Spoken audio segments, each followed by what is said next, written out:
nous retrouvons pour ce moment de méditation en ce 5e dimanche de Pâques déjà. Dans une dizaine de jours, nous fêterons en effet l'Ascension. Aujourd'hui, nous retrouvons le texte de l'Évangile qui nous parle de Jésus, Jésus qui nous dit « Je suis la vraie vigne ». Mais nous voulons commencer ce temps de recueillement en partageant une confession de foi. Je crois en Dieu, qui nous appelle à œuvrer à ses côtés, en vue de construire le monde et de l'améliorer un peu plus chaque jour. Il est notre force et notre lumière, et nous avons besoin de son amour et de sa force, tout comme il agit par nos bras, notre intelligence et notre cœur. Nous croyons que le Christ nous a montré comment aider chaque être à porter sa souffrance et le guider sur le chemin de la vie et de la joie. Son esprit, l'Esprit de Dieu est en nous, même quand nous l'ignorons. Nous avons confiance en lui, tout comme il nous fait aussi confiance. Nous croyons que cet esprit nous renouvelle et nous régénère, nous apaise et réoriente nos pensées vers plus d'espérance et de fraternité. Ainsi, nous contemplons sa gloire.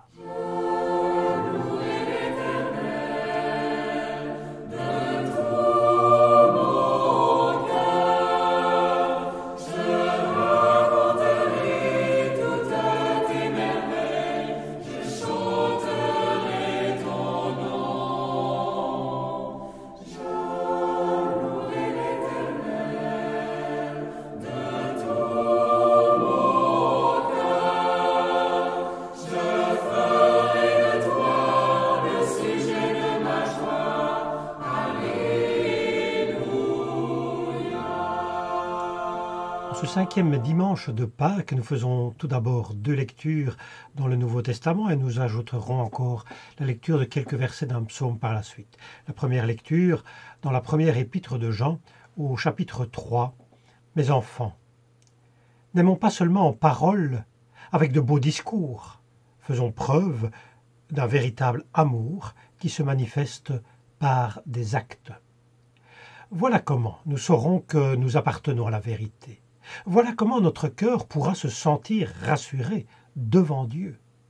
En effet, même si notre cœur nous accuse, nous savons que Dieu est plus grand que notre cœur et qu'il connaît tout. Et si, très chers amis, notre cœur ne nous accuse pas, nous avons de l'assurance devant Dieu.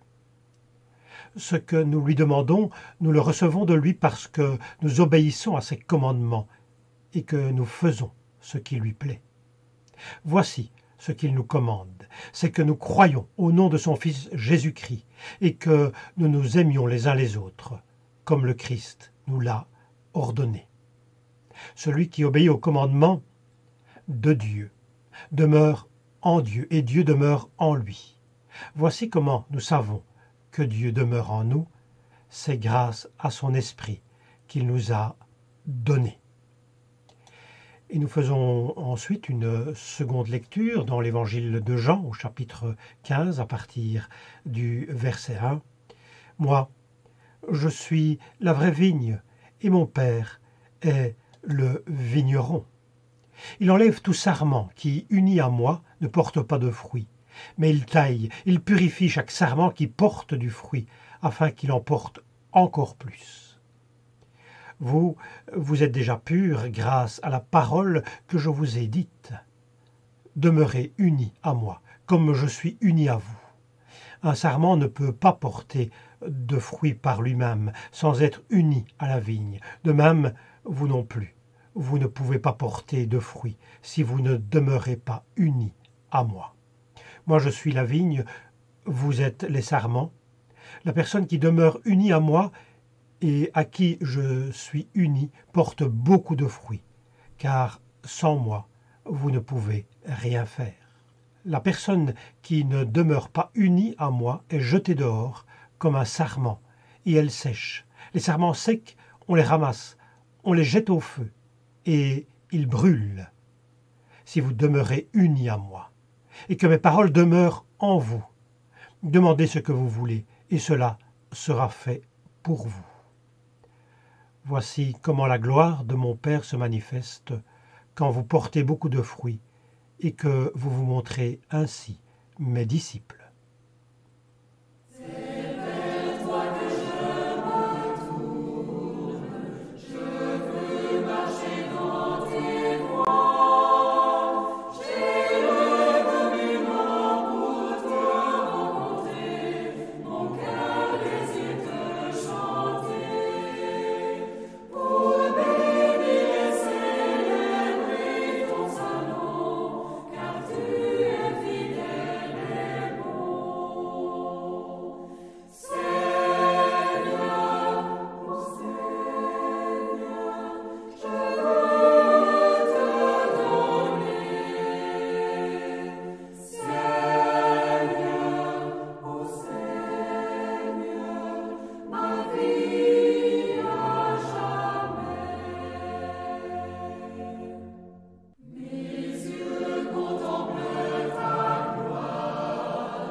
À ces deux lectures bibliques du jour, je voudrais en ajouter une troisième, quelques versets donc du psaume 80.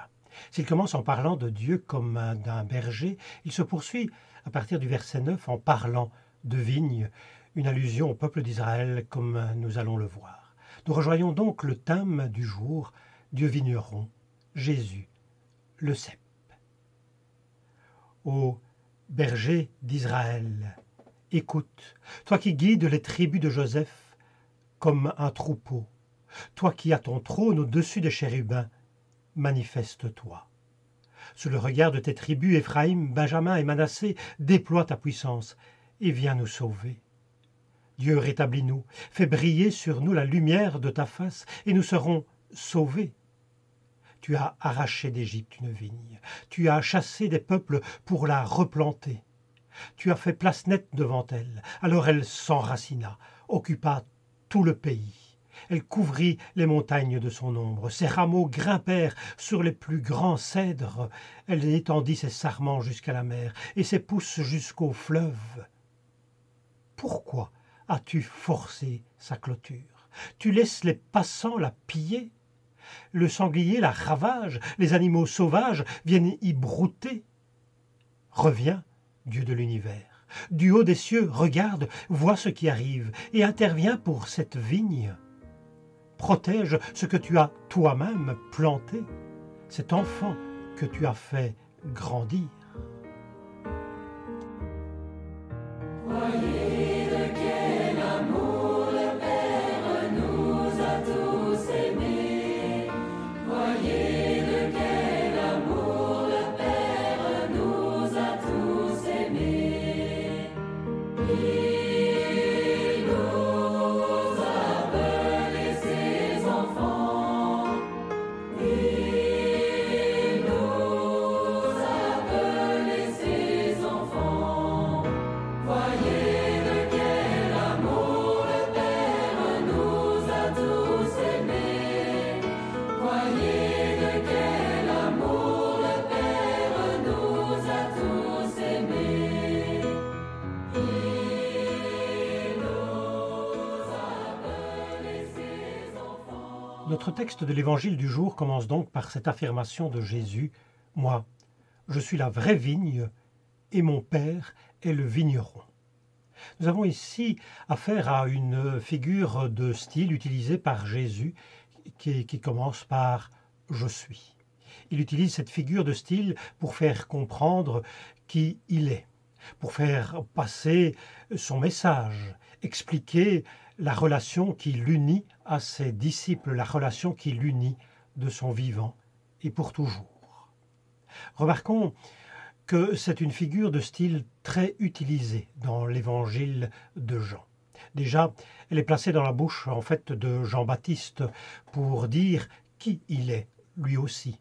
Aux autorités qui lui posent la question de son identité, Jean-Baptiste répond « Je suis la voix de celui qui crie dans le désert, préparez un chemin bien droit pour le Seigneur. » Il reprend en cela une parole du livre d'Ésaïe.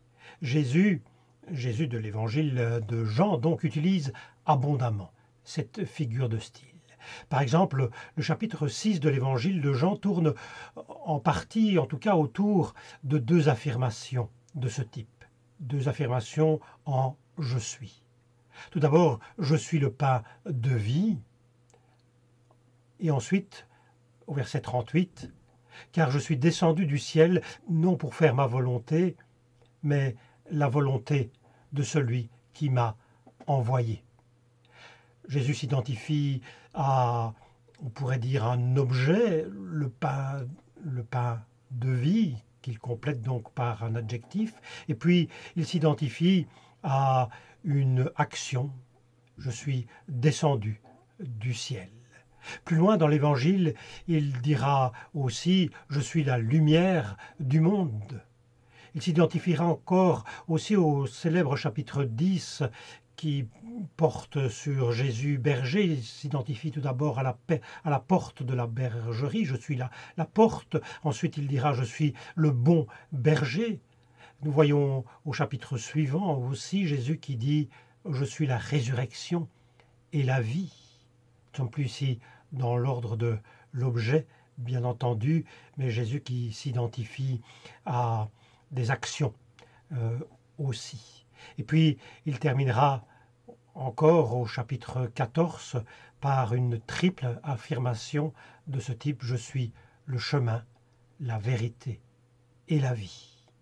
Chacune de ces affirmations éclaire évidemment la foi en Jésus de Nazareth. Ces affirmations sont là en appui de son message et de sa mission, à comprendre comme l'œuvre qu'il a voulu accomplir.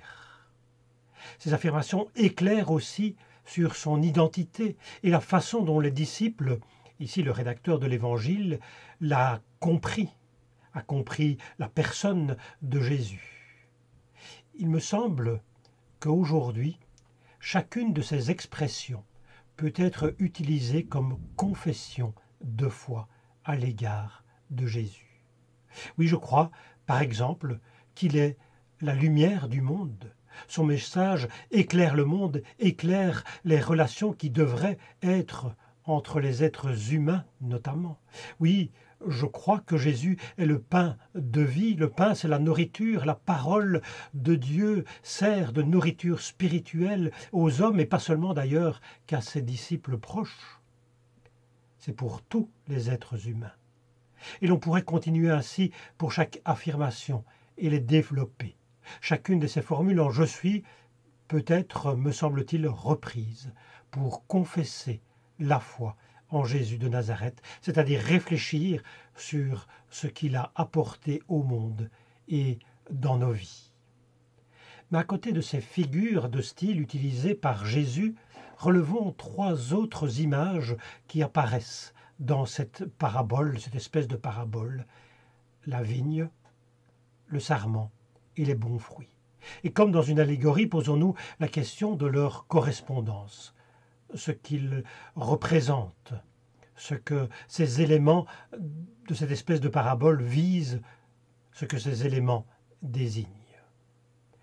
Dans l'Ancien Testament, la vigne, comme nous l'avons vu dans le psaume 80, désigne le peuple d'Israël. Dans le psaume 80, il s'agit du peuple d'Israël qui est désigné comme une vigne que Dieu aurait arrachée d'Égypte, allusion certaine à l'Exode. Il l'a arrachée d'Égypte pour la replanter, on pourrait dire en terre promise, et là, elle se serait déployée, aurait pris toute la place. Le peuple aurait donc occupé tout le pays. On retrouve cette même symbolique d'ailleurs dans d'autres textes de l'Ancien Testament, le peuple, c'est la vigne de Dieu. Nous pourrions par exemple citer encore Ésaïe, qui commence comme une chanson. Laissez-moi chanter quelques couplets pour mon ami. C'est la chanson de mon ami et de sa vigne. Mon ami avait une vigne sur un coteau fertile.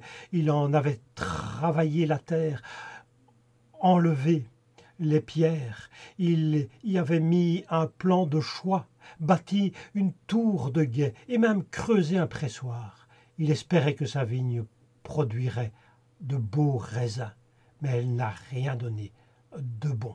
Et ce chant se termine par cette identification claire au verset 7, la vigne du Seigneur de l'univers, c'est Israël. La plantation qu'il chérissait, c'est le peuple de Juda. Le Seigneur espérait d'eux qu'ils respecteraient le droit, mais c'est partout l'injustice et le passe-droit. Il attendait la justice, mais c'est partout les cris de détresse et d'injustice. Il s'agit là d'un discours prophétique sur les dysfonctionnements de l'époque.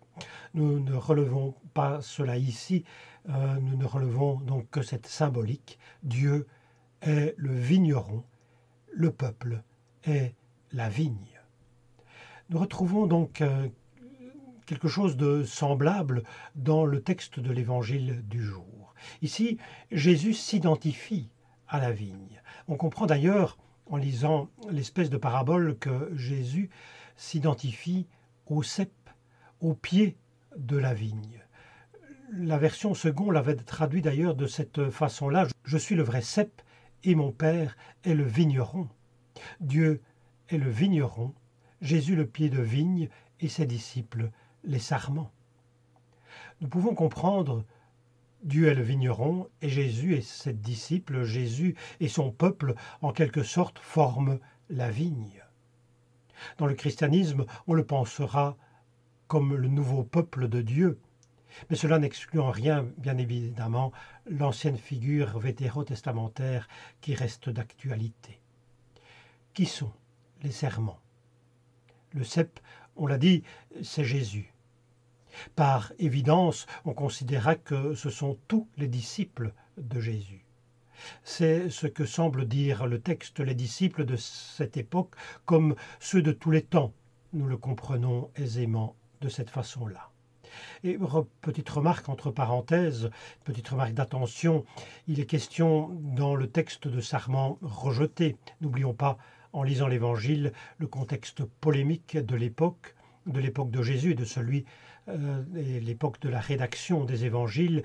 Il faut surtout aujourd'hui en retenir le côté positif de cette figure, exprimé dans le verset 5, « Moi, je suis la vigne, vous êtes les sarments. » La personne qui demeure unie à moi et à qui je suis uni porte beaucoup de fruits. C'est cela, bien entendu, la pointe qu'il faut retenir. Venons donc à ces bons fruits qu'il faut porter. Chacun aura peut-être d'ailleurs tendance, en lisant ce passage, à se poser la question « Suis-je porteur de bons fruits ?» Attention, en effet, aux effets parfois culpabilisants de cette manière d'aborder le texte. Il est là pour nous faire réfléchir, surtout nous engager, nous mobiliser à la suite de Jésus, bien plus que pour nous culpabiliser. C'est aussi cette déculpabilisation que nous suggère le passage dont nous avons fait la lecture dans la première épître de Jean au chapitre 3. Mais donc, quels sont ces bons fruits que nous devons porter, que nous portons? Pour répondre à cette question, peut-être faudrait-il relire la liste que donne Paul dans sa lettre aux Galates, au chapitre 5. Là, Paul parle de bons fruits, en quelque sorte, on peut identifier cela des bons fruits, l'amour, la joie, la paix, la patience, la bonté, la bienveillance, la fidélité, la douceur, la maîtrise de soi. Voici une longue liste donc de bons fruits. Si quelqu'un demandait « Pouvons-nous produire tous ces bons fruits ?» N'est-ce pas une mission difficile, sinon impossible? La réponse serait peut-être, mais au final non, en fait. Puisque Dieu ne nous demande pas de produire en quelque sorte ses fruits, c'est lui qui les produit en nous. Ce qu'il nous demande, c'est de permettre à ces fruits de se développer, de grandir, de s'épanouir dans nos vies. Ce qu'il nous demande, c'est de les porter, ces fruits. En quelque sorte, ce qui est demandé à l'être humain, c'est de laisser la sève monter dans les rameaux. Et alors, le vigneron aura ses bons fruits. Nous devons essayer, pour construire un monde meilleur, de porter ces bons fruits qui sont déjà en nous. Pas les créer, ils nous sont déjà donnés, mais il nous faut les porter, les laisser s'épanouir en nous et autour de nous. Il me semble que c'est cela que l'Évangile nous demande. Nous demande de laisser s'épanouir en nous et autour de nous l'amour, la joie, la paix, la patience, la bonté, la bienveillance, la fidélité, la douceur, la maîtrise de soi et tant d'autres bons fruits dont l'Évangile témoigne. En portant ces fruits, n'aiderons-nous pas alors à construire un monde meilleur dont la terre a bien besoin aujourd'hui?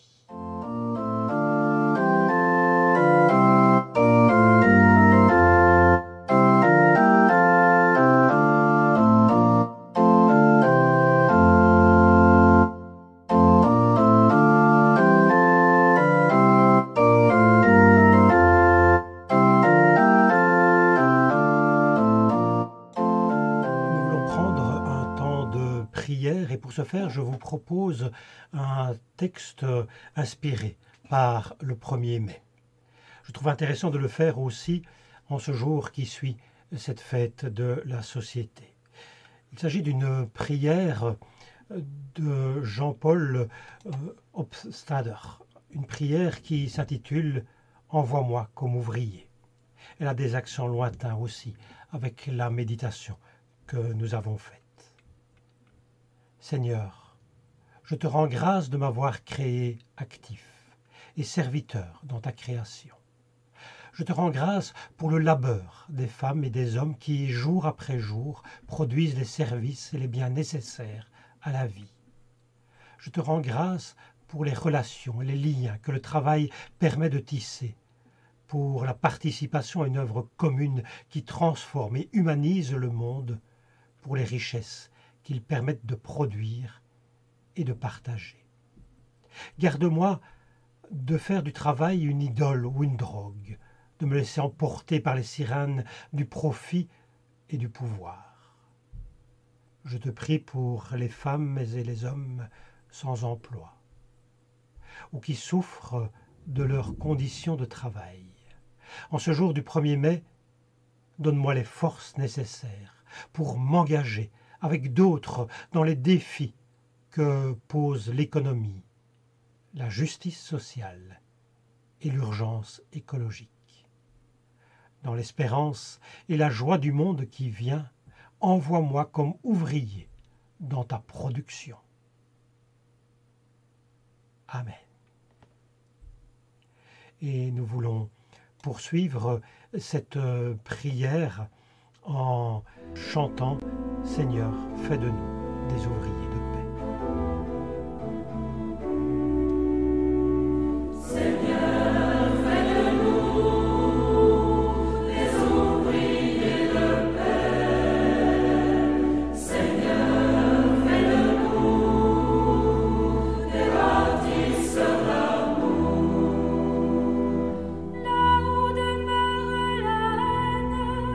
Que nous apportions l'amour.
Allons dans les chemins de la vie vivre l'Évangile, en parole et en acte.